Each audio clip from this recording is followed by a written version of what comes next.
This is the Native Vote, Native Voice podcast. I'm Sean Griswold.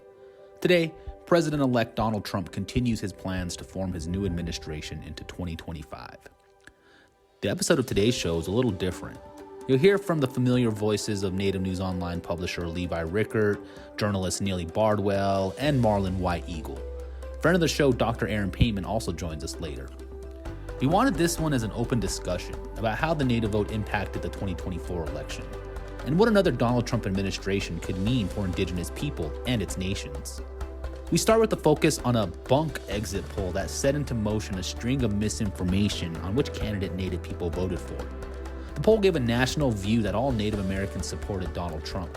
While that may be the case in some tribal communities and with some Native voters, it is an inaccurate portrayal, and it falls into this myth that all Native people are the same. From there, we look to 2025 and discuss a bit about what a Trump administration could do for Indian country, including some analysis of his Interior Secretary nominee, North Dakota Governor Doug Burgum. We have a larger story about Burgum that you can read at Native News Online.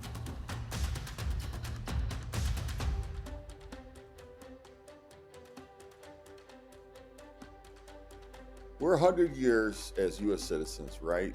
And 1924 Indian Citizenship Act. Let me rephrase that. I kind of tripped up on a word. This is where we are with this. 100 years after receiving citizenship through the Snyder Act, also known as the 1924 Indian Citizenship Act, here we are with some of the same issues related to Native Americans, with conversations about voter suppression and even lack of care by the other media, mainstream media, of how to even report on Native Americans voting. So at Native News Online, we just felt it was really critical that we help set the stage that proves we are a legitimate voting source, force to be reckoned with, if you want to say it that way. The Native vote in 2020 definitely made the difference. I'm not so sure about this yet. We're still analyzing the numbers, but I just want to say that as the publisher of Native News Online, I felt it was really critical to really do a good job with this election. And we went out and raised money to help support our political coverage of the presidential election this year. And that's why in the final analysis, when the NBC exit poll came out showing Trump received 65%, we kind of knew those numbers were not accurate. And so we really dug in, and we had already been in the process of beginning a poll right after the election that determined how people voted, when they actually made up their mind to vote, and what were the top issues. And we've been able to secure those, and we published an article today on Friday, the 15th of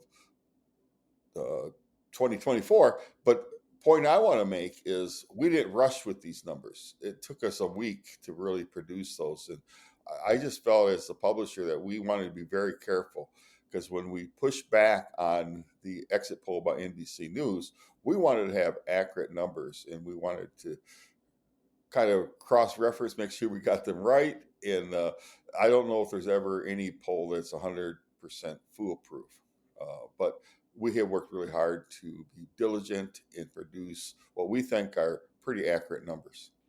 I do want to say that this was our plan all along, to do an exit poll as well. From the very beginning of our election coverage, this was always our plan, so we didn't just send out the exit poll because of the NBC poll. But we are glad that we did, just because I think it is important to have Native representation, especially when it comes to statistical representation. We have, as Native people, experienced a sort of data erasure, a sort of genocide in terms of data and in research. As someone who obviously did a lot of research in college, I know firsthand what it's like to survey Native people and get data on Native people and how hard it is. But we really are combating that data erasure for Native people with this exit poll, especially since we're directly going to be contradicting the results, the data from NBC's. So Yeah, that was so interesting to see how swiftly the response came to NBC's exit poll. Like Native people were suspicious immediately, and then there were sources like Native News Online that were there to accurately report that this might be one sample, 65%, but it doesn't completely. It's faulty in so many ways, in part because it doesn't geographically calculate all the Native people out there. There are no distinct tribal precincts. Most secretaries of states in the country do not have election divisions that even coordinate with tribal communities. There's issues with polls, even people even having the basic issue of printing out their ballot in a place like Arizona exists for Native voters. So it's like the structure isn't even that sophisticated to be able to calculate and pinpoint how Native people vote. So to say 65% are Trump supporters, I think Levi, in one way, speaks to the power of the Native vote. That the Republican Party would immediately latch on to this number that's false, and the very 48 hours after the election, we're immediately in a space talking on some misinformation from MAGA Republicans and support for Donald Trump. Also shows that Native people wanted to show to Trump, hey, we support you.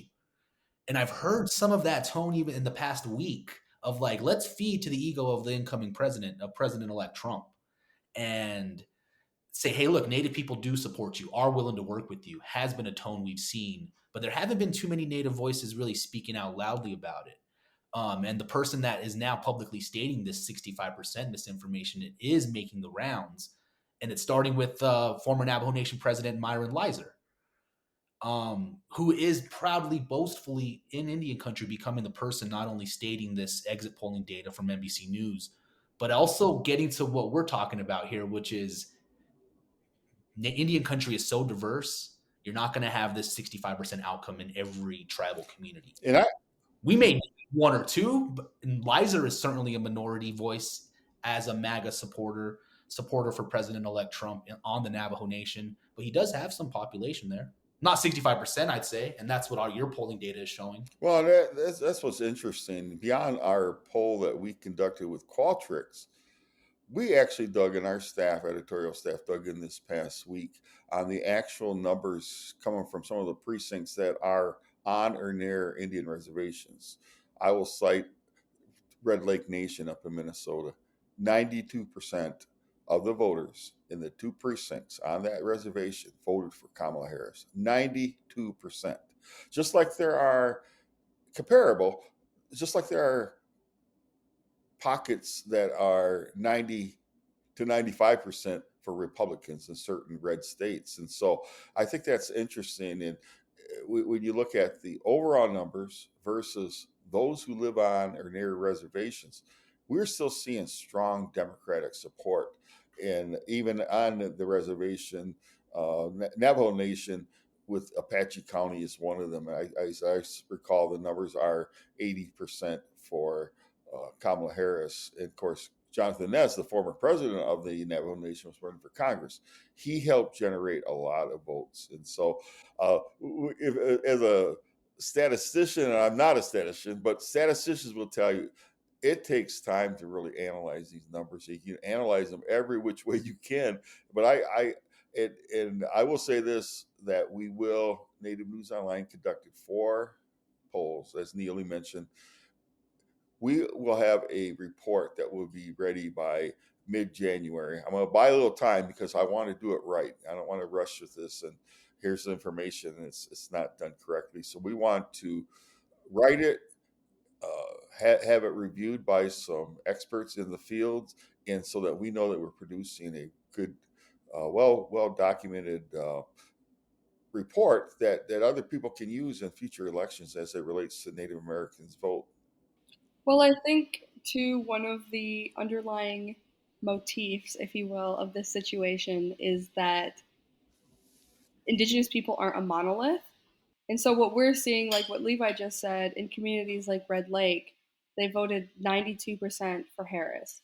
But in other communities, and it's obviously, like Levi said, very difficult to see exactly the numbers just because tribal nations don't have polling stations. They don't have specific precincts for themselves, so we can't go, okay, where's the Navajo Nation precinct? Because that's not a thing. Though it would be helpful. Well, there are some in some Right. spaces, like Window Rock is the capital that it has precinct and voting locations in Arizona. Mhm. But there's also non-native people that Right. live there and vote there. It doesn't completely include all native people. Plus, native people, the majority now, don't live on Hmm. reservations. It doesn't include the people like myself who lives in Albuquerque, but votes in a tribal election in Laguna. It's a different dynamic we have. We vote differently than most U.S. Right. citizens. That's our sovereignty here. One thing I'm interested in is about also the outreach in Wisconsin with the Republican National Convention showing up there, and Marlon, the impact of, if any, Donald Trump taking the Republican Party to Wisconsin, having tribal outreach, where we did see a tribal chairperson speak to the RNC convention. Marlon, I'm just curious if, from what you saw in talking to voters and what you saw there, did the Republican outreach there have any impact on its vote and sway towards Indian country? Some reports show that Trump had earned an additional 90,000 votes from 2020 to 2024. And Harris did um, show numbers larger than Biden did in 2020, but not enough to surpass Donald Trump with the amount, the 90,000 additional votes that he got. So there was some that RNC being here in the state did have its effect. And I'm just thinking about the poll that is the current poll. We see that uh, Trump won, and it was similar to the national polling. Um, and it's just interesting that it comes out that the however he did it, he came out on top, even though you know there was a lot of rhetoric, there was a lot of kind of some pundits say call it bullying and whatnot, but you know it's interesting how that message you know is conveyed to the people, and they support him. It does appear people shrugged this year. They just shrugged off some of those insults his campaign, and you can even include the Madison Square Garden rally where it was so insensitive to the Puerto Ricans, and yet Hispanics seem to shrug that off. Uh, and let's even talk about Native America. Uh, we are facing a potential crisis with the land grab, meaning land back, with the nomination of Doug Burgum from the state of North Dakota. It's all about oil and gas, and that I think that the previous Trump administration was very clear. And I referenced when I was at a winter session of the National Congress of American Indians in Washington, where several members of the cabinet and of the administration walked on stage. Each one were saying, "Hey, Native America, you have over 20% on the untapped energy resource in the United States on your tribal lands. You need to get with it and sign agreements, and we'll help you get prosperous." Even the Secretary of Education had that message, and I thought that was just so odd. Betsy DeVos at the time would say, "We need your oil and gas," and it's like, oh my goodness, this is it, yeah, our polls or our survey shows that Native Americans just over 50%, and we rounded up to 51%, shrugged and said it's okay. And some of the pundits are saying on national television, asking, did they not believe the man was going to do what he says he's going to do? Well, I think some of the cabinet choices are showing that this week, Sean. So Levi, we'll have to spend a lot of time working to pay attention to understand what the numbers show with tribal precincts. It takes work to identify that, but stuff is already happening. I appreciate you transitioning into looking at appointment picks, looking at who's going to lead the Department of Interior. We have an answer to that. We know who Donald Trump has at least appointed. There's going to be a process, right? As government works, the Trump administration is going to require the Senate to confirm North Dakota's governor, who has been appointed as Donald Trump's interior nominee, replacing Deb Haaland. We started with the idea of the misinformation on exit polling, tracking that as best we can, and now we're into appointment picks. Trump is moving fast, and his appointment is looking to have a full list of people. Do you have any other thoughts on his cabinet picks so far? Well, I'd like to hear what Marlon has to say about those cabinet picks. Yeah, going back to the RNC, Levi and I had a lunch, and we went into a local restaurant there in Milwaukee, which a lot of the businesses in the area of the RNC, they didn't see the economic impact that they were told that they would see. They didn't see that. But we went to have a lunch, and then we ran into the AG pick, Matt Gaetz, and it was interesting because Levi pointed him out, and then I seen him with a coworker or aide maybe, and they're pointing to our table, but there was a lady that was in the restaurant wanting to use the restroom, and they didn't let her use it. So she went right outside the restaurant and went to the bathroom right there. But they were pointing over. It was happening right over my shoulder out the window in front of the restaurant. But it's interesting that we run into future potential Attorney General of the United States in a restaurant in Milwaukee during the RNC. And quite frankly, when that was released earlier this week, I think Wednesday evening, right? I was at home and came across my phone. I passed it around to people. I said, "This is absurd." This is a guy that was under investigation in the House for, and I don't know all the allegations, but they really involved having sex with a 17-year-old. And then I found out later that night, Senator Marlon was on MSNBC talking about how this same Matt Gaetz was on the House floor showing nude pictures. I mean, this is absurd that this man is being recommended to be the Attorney General of the United States. Well, he just resigned as well. Not even that long, like literally a day ago, Matt Gaetz has resigned from Congress among his AG nomination. But this also, his resignation comes before the committee meets. So are those two correlated? My guess would be yes. But as far as other picks as well, we also saw Kristi Noem from South Dakota being nominated for, I think, Homeland Security.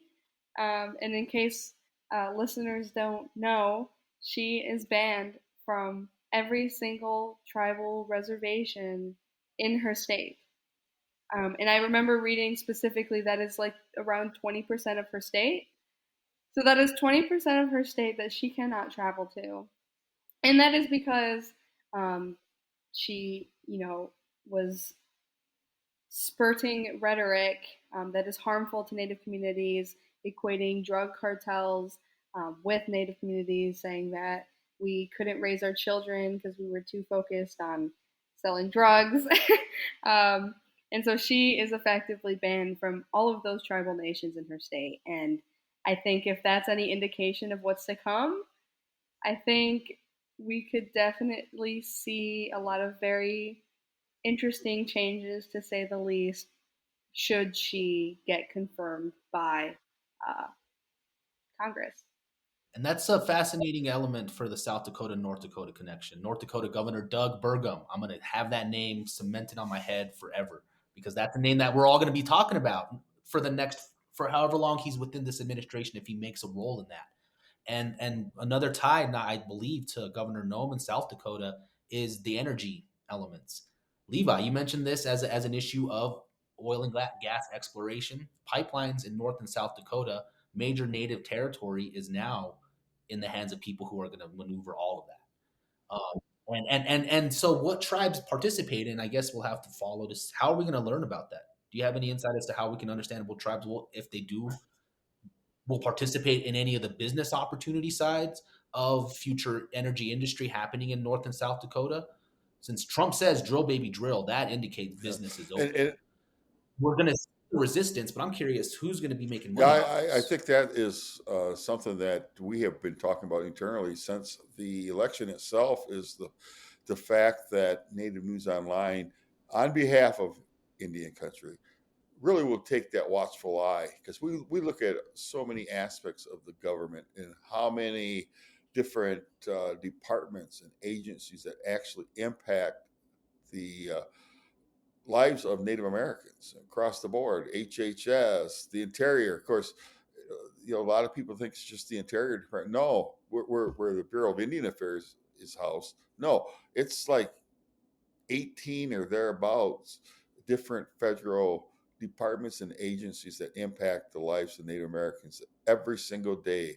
And so I think that's a kind of take the watchdog approach, where we're going to watch out for Indian country, and that's where I think Native media can become stronger. And whereas we may not be happy with some of the things happening, we can be that watchful eye and bring attention to some of the things, because I'm looking for a wide sweep uh, reduction of the national monuments, because the presidents have that within their power to do that Joe Biden did, and he called them national monuments to the resistance of people, particularly in Utah. I remember that they were really upset with him, and I think that's going to happen. And Interior, if he gets confirmed by the Senate, Interior Secretary Doug Burgum uh, will probably push for those reductions of those national monumental sites that Native Americans, we have so many sacred sites within those areas. And I think that's it. And quite frankly, when the announcement came through last night and we got ready to do a story, I actually felt that sense of sadness of seeing Secretary Holland. She's in her last 100 days thereabouts, and that's going to be sad for Native America, because here it is. She brought such great joy when she was nominated and then confirmed, and her attention was on Native America, and it was way beyond that, because the job, the role of being the Interior Secretary covers just vast. I read earlier today 1 billion acres, right? I thought, well, that's a lot of territory for one person. And it's not just one, because there's obviously a lot of thousands of employees in the Interior Department, but yet at the same point, as the leader of that department, she did a pretty good job. And I for one will miss Deb Haaland being the Secretary of the Interior, because I think as Native News, we felt like we had good access with her people. We could get to Deb Haaland when we needed to talk to her. And certainly Brian Newland, he'll be leaving the Assistant Secretary. Being a Michigan guy, right? He's from our state where I'm in Grand Rapids, but he was from Bay Mills. So I knew Brian prior to becoming the Assistant Secretary. So I'm going to miss both of them. And I think that as we reflect on what happened with the election, and as I'll sum it up by saying we really do have to have that watchful eye, so that we can protect as much as of what the issues are important to Native Americans as we know to be true. And they became evident with even our polling that we did all year consistently. Sacred sites was one of the largest and most highly uh, issues that were of concern to Native Americans: sacred sites, tribal sovereignty, water rights, settlements. So that is the role for Native media, is to really be that watchful eye. And we may lose some battles here and there, but we have got to bring them to the forefront, so that we have to keep fighting for our protections as Native people. I do agree with Levi in the sense that it is very disappointing to go from Auntie Deb Holland and, you know, Uncle Brian Newland taking on the Department of Interior together and really making great strides in Indian country through that department. It's not easy to get through that bureaucratic red tape, as Levi likes to call it, white tape, but get through that really bureaucratic structure and really make change. But we did see change with Deb Haaland and Brian Newland in those positions. We saw the Boarding School Healing Coalition. They released 2 reports. And because of those 2 reports, we saw an apology from President Biden for the atrocities of the boarding schools. And none of that would have been possible without them. And so it is truly disappointing to see the real life effects of a Trump presidency, and it's what the Kamala Harris campaign was talking about the entire time about, do you want to vote to go back or do you want to vote to continue to go forward? And unfortunately, the country voted to go backwards, and we are going to be seeing that. Unfortunately, we're going to be losing a Native person in a cabinet position that really matters the most for Indian country. It manages and touches so many different aspects of different issues that affect Indian country. And unfortunately, we are probably going to be seeing a lot of removing of certain protections that the Department of Interior put into place while Secretary Haaland was in there. And honestly, the Trump campaign and the MAGA Republicans have been touting that 65% of Native people voted Republican. If we want to go with that, let's go with that. But if we're going to go with that, then that's a commitment from the Trump campaign, or at least it should be, to ensure that our voices and our issues are respected. So if they want to go out on social media, on news networks, on interviews, and talk about the Native vote, they voted 65% for Republicans. Well, what are you going to do about it? Because in our polls, and in a ton of other polls, the biggest issue, like Levi said, is the protection of sacred sites. And that is one of the biggest issues in Project 2025 that they are talking about removing protections of sacred sites. And unfortunately, I don't think people were listening to Project 2025 and what we were talking about it. I don't think people were listening. And unfortunately, we are going to have to see the real life effects of it for 4 years. The reality is, the moment of moving forward, I think we have to at least reflect on it being a somber moment for people and see the shift. And the legacy that Secretary Haaland does leave with fighting with Governor Doug Burgum from North Dakota, who had filed lawsuits against the Interior Department for more oil and gas leases in his state. And now he's taking that into the new leadership role of essentially fighting an agency in court, now leading that agency. I think we can expect what's going to happen when it comes to the motivations and the actions made very clear from the role of somebody like Governor Burgum, if he does become the Interior Secretary. Immediately comes in fighting. And that's Fort Berthold Reservation. That's Native people who are producing, who are being extracted, who are having their lands drilled, mined for domestic policy, energy policy. Levi, one of the other things to keep it in the Dakotas, you're gonna have to open up some new spaces there, because I'm looking at Senator John Thune and the role he's taken in now as the Senate Majority Leader. Do you have any thoughts on that?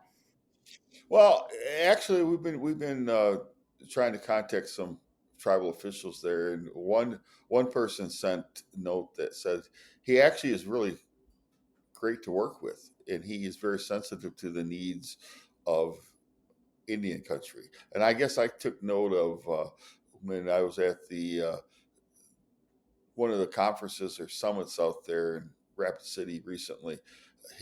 Somebody from his staff was there, sitting at the table, listening, and so that to me is very encouraging. And I think that you know, let's just be honest, he actually defied the wishes of Donald Trump for this by his fellow senators. The Republicans, they did not want him. They were throwing out the name Senator Scott and what's the Texas Senator Crowan, I think, and they really prefer those two over Thune. Thune is more centralist, albeit he has supported Trump in the past. Yeah, I think that's interesting about Thune. And what you said in that response is he already understands the tribal government to government relationships and his role as a senator and Senate majority, which Donald Trump is likely going to have full Congress on his side. Republicans will control the House and will control the Senate. Now, what's interesting there is not every Republican senator and House member supports Donald Trump. Many of them may have even didn't want him to be president. We'll never know now, but now everyone's getting in line. But it'll be interesting to see how those politics line up. It could be an issue where the county, like to kind of break it down to how it could be, it's like the tribal council fighting the council president. Even if they're both related and have the same policies, there's still politics that happen. Government is not fun. Marlon, I mean, you got to know a little bit about what that's like in fighting with people who have the same vision politically, but getting things done, governing, is another task at hand. And that's now what Trump is responsible for. Um, so it'll be interesting to see that and what Thune does and his voice potentially for Indian country, but just having the presence of knowing and having respect for the government to government relationship is a strong presence. That's one of the things we hear consistently, right? That start there. Just know and respect sovereignty, respect the governments, and treat us like you would any other government. I mean, is that kind of like on day one, Marlon, when it comes to working with tribal governments, just at least start there? Yeah, definitely. Every election cycle, it's a new start over.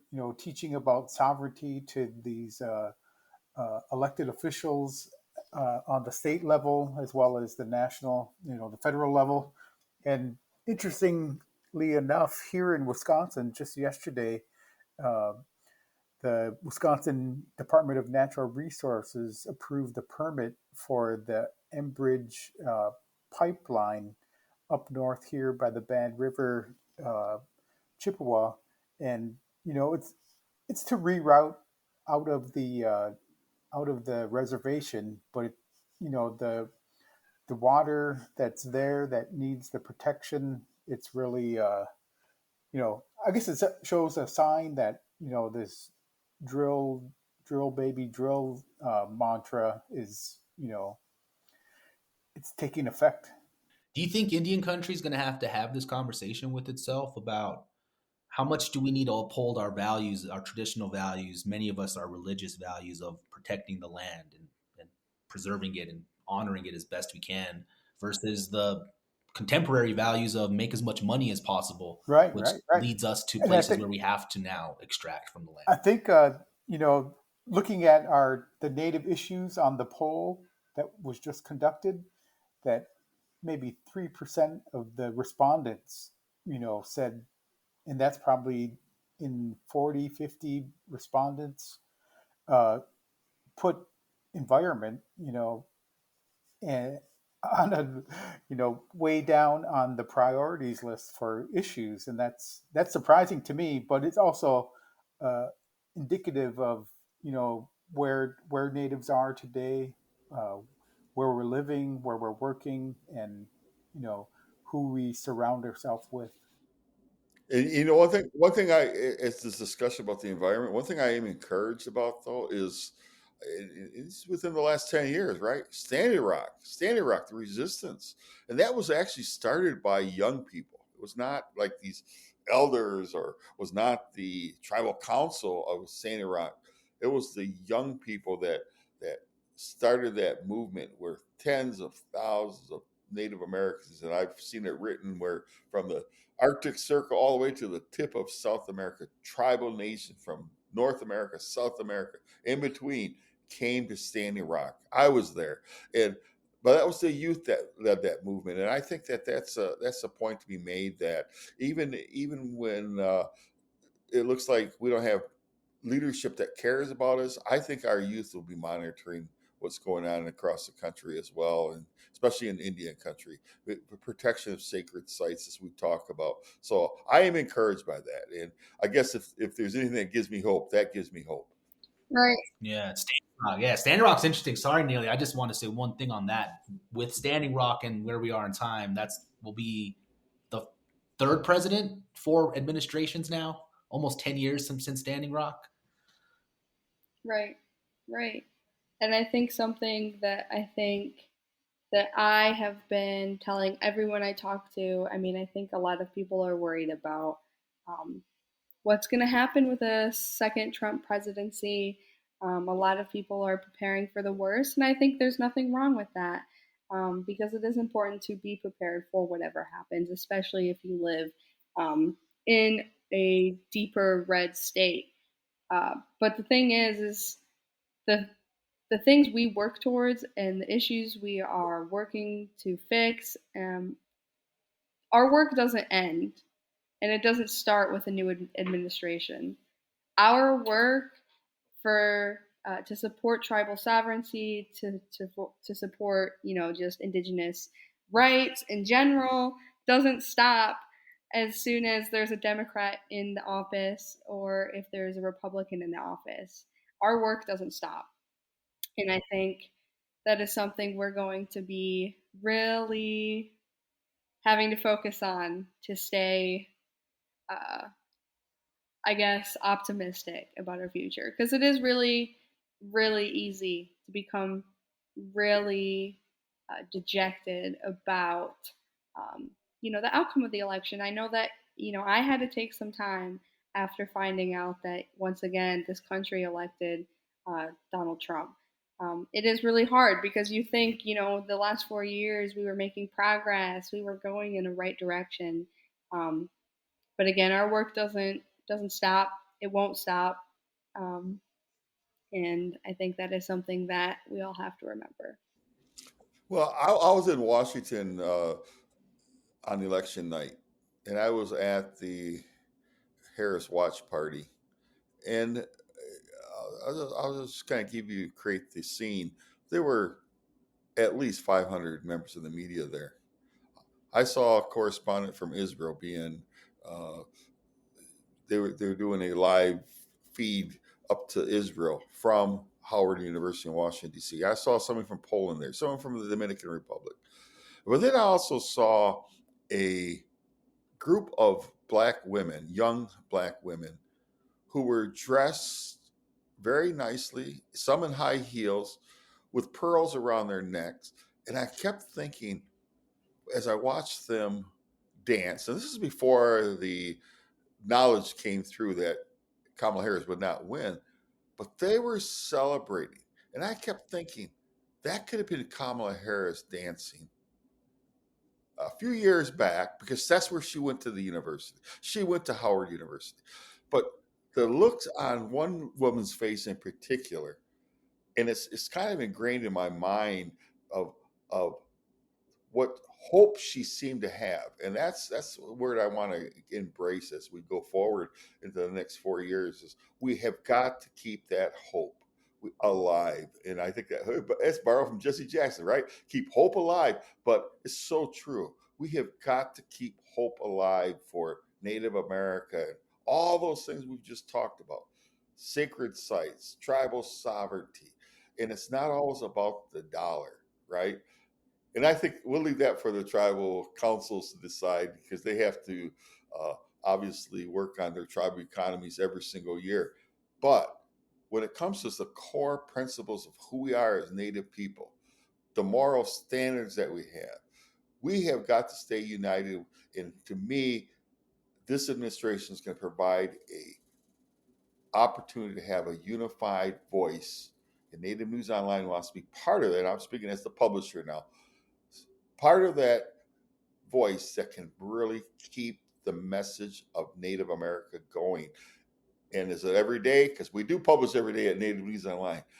So it's an ongoing thing, and it's not just a one-time, oh, it's time to get excited about the election. No, this is something we've dealt with time and time out again in all the things that matter to us, the missing and murdered women, indigenous women, relatives, people, whatever letter you want to put at the end of that MMIW phrase, but because that statement alone lets you know it confronts all of us, regardless of our gender. Uh, but that's an issue that we have. The Indian boarding schools, the trauma, the historical trauma we all live with as a result of that. Those are the issues to me that are just so critical. We keep pushing. And though we may have seemingly people who are very insensitive to us, we need to have uh, a united front, a united voice, and move forward to kind of embrace and really propagate, promote, perpetuate the native issues that are so important in Indian country, so that maybe there will be the sensitive people. Senator Thune, like I said, he's a bright spot in this because unlike Mitch McConnell, who comes from a state of Kentucky that doesn't have one federally recognized tribe, we have now the majority leader in the next Congress who is going to come from a state there were 9 federally recognized tribes, and he has a good track record working with those tribes. So that's the kind of hope we need to look at. We need to look at the hope that is out there, and even in darkness, there's always a glimmer of hope. So Yeah, thanks, Levi. I think what you're expressing is what we're looking to grab today with today's episode, which is opening the circle here, talking about where we're going to be, understanding the facts that we've laid out. Dr. Aaron Payman is joining us. That's what we're having here. It's just a welcome. We're happy you're joining us. We're about 40 minutes into our conversation here. We started talking directly about, to catch you up where we are, our thoughts post-election. The ideas of looking at President-elect Donald Trump's current appointments to his department and his administration. Spent a little bit of time talking about North Dakota Governor Doug Burgum as his interior pick, as well as Governor Kristi Noem in South Dakota, and then led to larger conversations about the Dakotas. That could be the place we're talking a lot about. But from there, where you jumped into us, Levi mentioning the work that we're going to have to do into the next several years exists, regardless of who's going to win. The space is there for us as Native people to continue to push for our issues. And how we figure that out is places like this. So that's catching you up to where we are. Do you have any thoughts? Do you want to take us there? Jump on anything? Welcome. So it's interesting to see, when Trump became president last time, he campaigned on, shaking things up and breaking apart the federal bureaucracy. One of those appointments was Betsy DeVos to the Department of Ed. She has long pushed to dismantle public education and to make vouchers for religious education, and they call it values education. In Michigan, my tribe does have a charter school, and we do much better than the public school. So there's, that's got an appeal to Indian tribes. But the one thing that was interesting in the first round was, even though he put an ideologue in several positions last time, once they got in, they got comfortable in the bureaucracy, and they didn't dismantle public education or much of the bureaucracy that was in place. And so, however, this election cycle, we're seeing some pretty strange nominees. Robert F. Kennedy Jr. as HHS Secretary. I served on the Secretary Tribal Advisory for HHS for about 10 years, both Republican and Democrat. And I don't know how this is going to work. There's a lot of unknowns because he's the antithesis of public health with these ideas that are not based in science. So we'll see. And some of the other appointments, the initial thing that we heard was he was thinking about Kristi Noem for Department of Interior, which is interesting because all 9 tribes in South Dakota barred her from their reservation. But with the North Dakota governor, I think there's a chance. There's 4 federally recognized tribes there. Some of them are very strong energy tribes. So I think there is going to be a very strong push to return to some fossil fuel and try to dismantle some clean energy. President Biden had the America the Beautiful 30 by 30 initiative. I was on the ad hoc advisory for that. So I'm a little nervous about, but one of the quandaries is Elon Musk is an enigma. I don't understand what his role is or what he's going to be doing, but he's made his fortune off of electric cars. And we're going back into an era that kind of repudiates any need for transitioning. So, and I'm trying to figure out the economics of all of that, because some of the subsidies that were made available for customers are not going to be, they're going to be eliminated.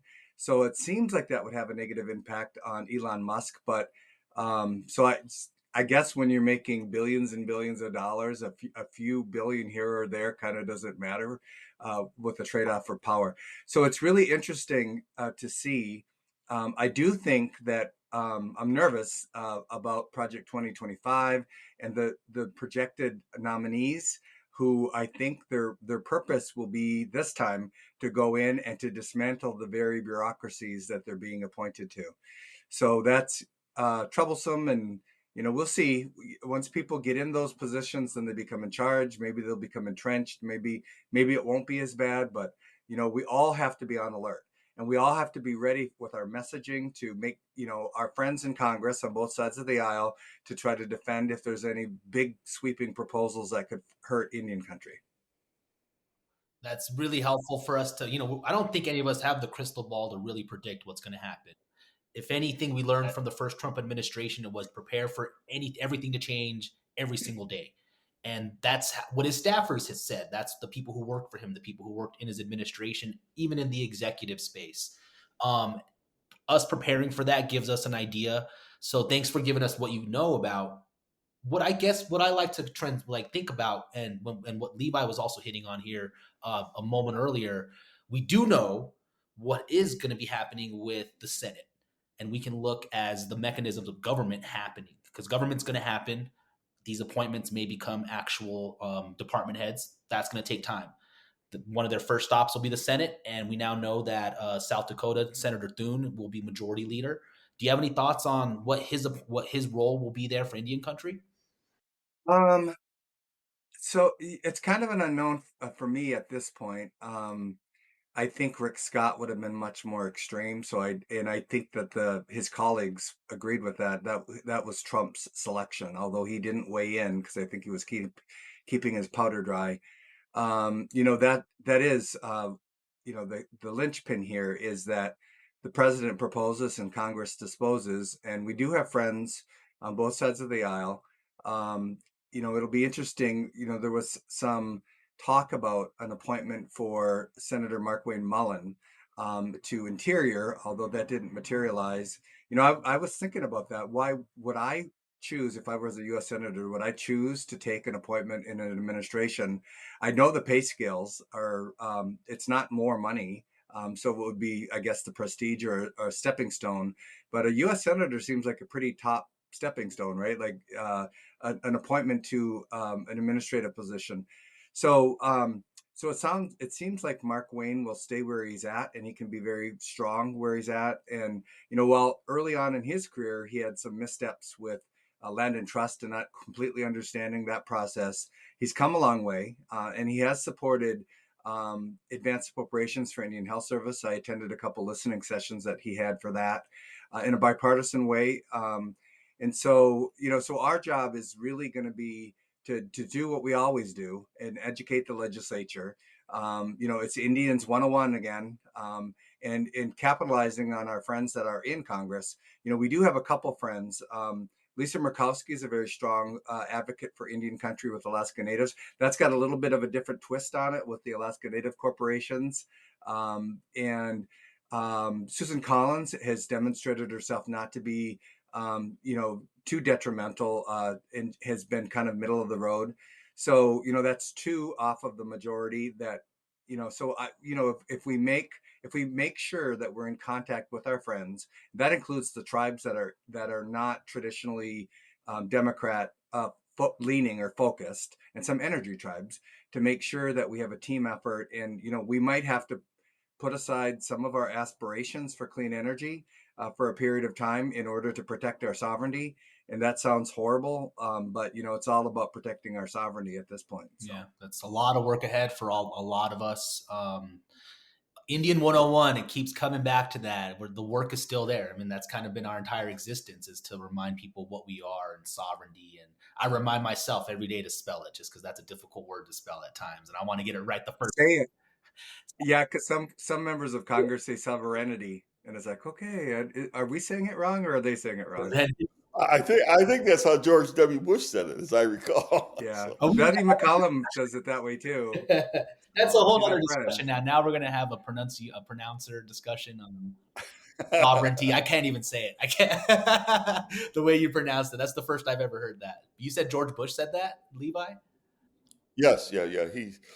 Mark Trahan asked him the question, and he said, "What's his definition of tribal sovereignty?" It's actually on YouTube. It's quite an interesting exchange, and kind of gave Mark a lot of thrust, I guess, when it comes to native media.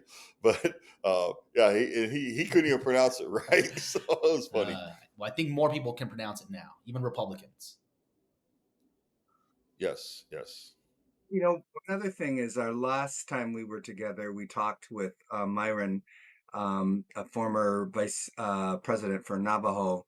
And so what's really going to tell a telltale is going to be in the first probably month or two of this administration. Um, Under Biden-Harris, we had a presidential memo extending the consultation policy, but also giving a 90-day deadline.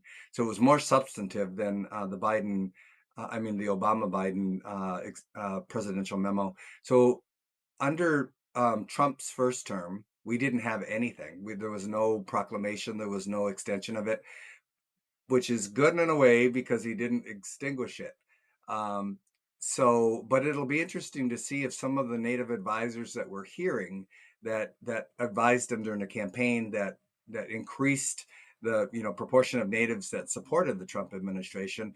And while it's not the 65%, NBC's that's called ecological fallacy in statistics, where you don't operationalize your study right. And for us, self-report versus a lot of people romanticize being Indian, so my great grandmother was an Indian, so they checked Always the the box. princess. Always the princess. Yep, and a princess too.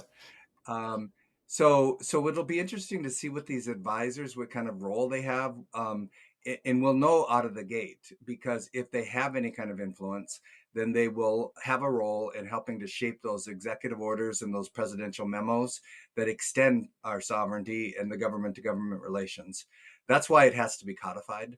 Congressman Grijalva, who got reelected, he's drafted up the Respect Act, which has been not exactly what we need, but it is a step in the direction. So we'll see.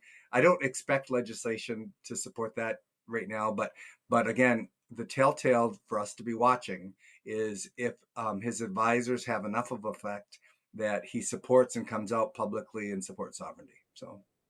You said 90 days. Is that after he takes office? No. What happened was no, actually. So I worked on the the proclamation or the presidential memo with Libby Washburn, and under Biden or no Obama, 60% of the federal agencies did not promulgate a consultation policy, and that's in the GAO report of 2018, I think, or 17, and so we wanted to do something better this time, and that was to give a deadline.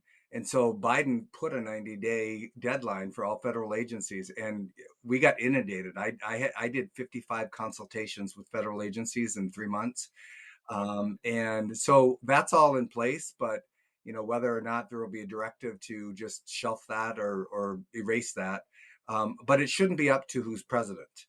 It should be legislative. It should be codified into law, consultation. But for now, it is presidential memorandum as an extension of Clinton's Executive Order 13175. So again, we're watching to see if his advisors have an effect, and we'll know that. Biden did his 90-day presidential memorandum extending consultation on the second day of his term. So we'll see. We'll see what happens under this term. Hey, Sean, one thing I do want to talk about, and you were there in the room in Marlon, you were in the room at the Republican National Convention where they had a Native American roundtable. And Senator Mark Wayne Mullen, at the very beginning of that roundtable, mentioned how he had been called down to Mar-a-Lago back in March of this year. And then former President Trump said to him, "Hey, we really didn't."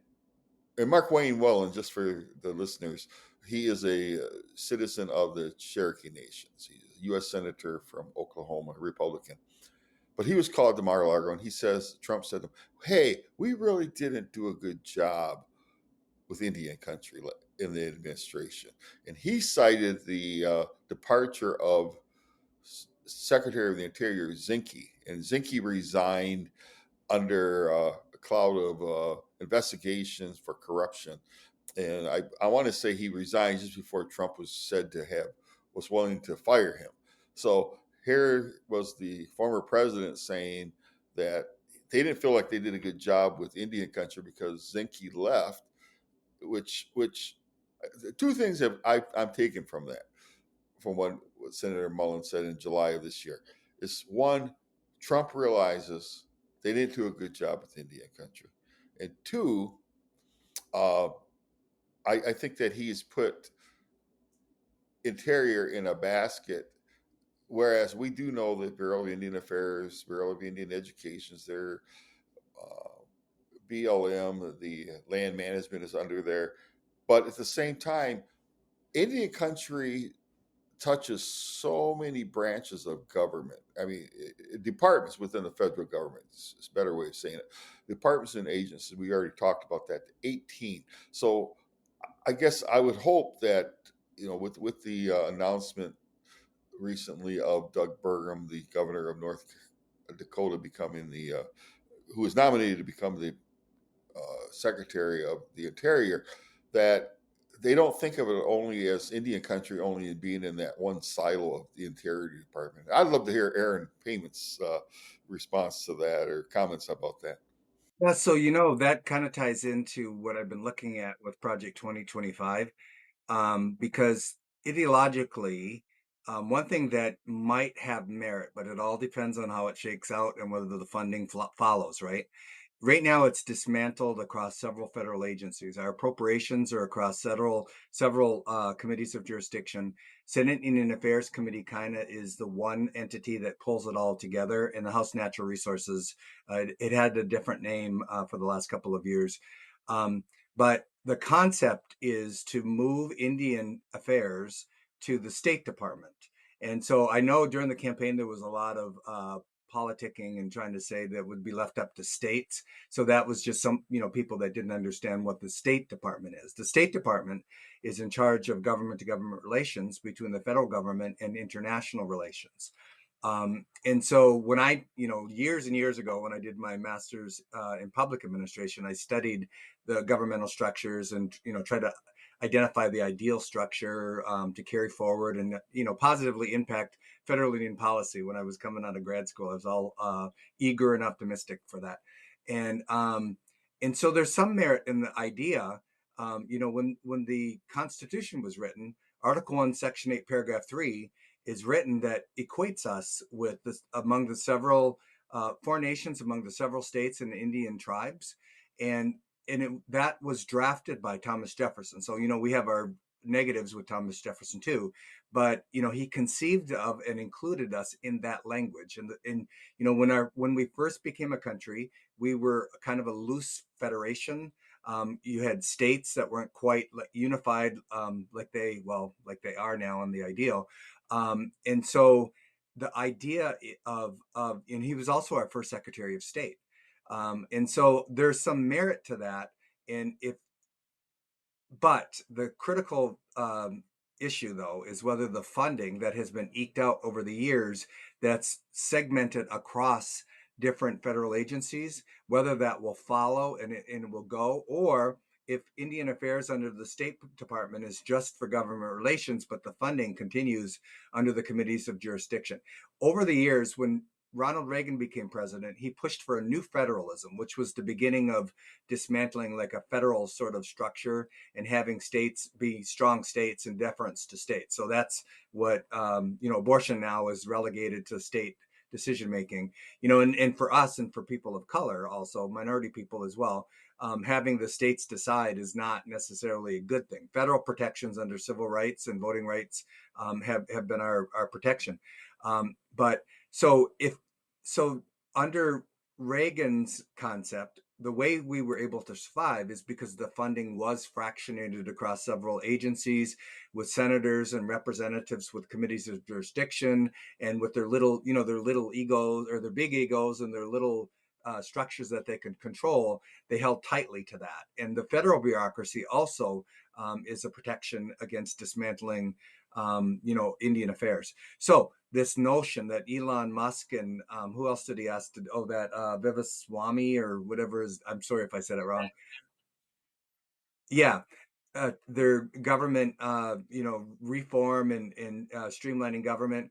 I'm hoping that they have some notion of protecting sovereignty, because what we have is not welfare. It's not based on being minorities. It's not even based on the atrocities. It's not reparations at all. What we get is because we sign treaties into law that promise health, education, and social welfare into perpetuity, and we exchanged over 2 billion acres of land. So I'm hoping they have that sensitivity, that understanding. I'm all for government efficiency, but we don't even come close to getting what we're entitled to, what we prepaid right now and based on our need. So there isn't any efficiencies to be had in our funding. There might be in terms of permitting. And I shared that last time when we talked with President Trump. And like I said, it went right over his head. We don't need to have a federal agency. It's that paternalism, the great white father, and we were considered children. We don't need the federal government to have a federal agency tell us what we can permit and not permit. Oh, we lost him at the great white father. That might be that might be it. That might be the cut. But he's right. I mean, the permitting element is the opportunity that even Lizer spoke about. If Aaron gets back to us or can hear us, it's to my understanding of this, and Levi, this is how we understand how Lizer, and this is the way to pitch to Donald Trump, cut out regulations that inhibit and prohibit businesses on tribal lands. There are barriers in place that stop tribal businesses. Wait, you're back. All right. Hey, you were at White Father. We want to hear what you had to say about the White ghost Father. shut you down right there. It hit at that mark. Yeah, I was just saying that paternalism, that, when we were considered, less than human, and that we needed to be taken care of, and, and the great white father having these federal protections, and on one hand, it's good to have those federal protections. Our land's in trust and it can't just be taken away. But on the other hand, we are governments. We're mature governments now. We don't need that level of oversight and protection. States don't have that. They can promulgate their laws at the state level. And I think we could do the same. We could establish our own tribal EPAs, our own permitting processes. And, that's low-hanging fruit for downsizing the federal government and, autonomizing tribal governments and state governments, as long as we don't ever become secondary or subordinate to state governments. That wraps up our show. Thank you, listeners, for tuning into this episode of the Native Vote, Native Voice podcast. The Native Vote, Native Voice podcast is produced by Native News Online with funding support from the MacArthur Foundation, the National Congress of American Indians, and 4 Directions. Thank you for tuning in. Until next time.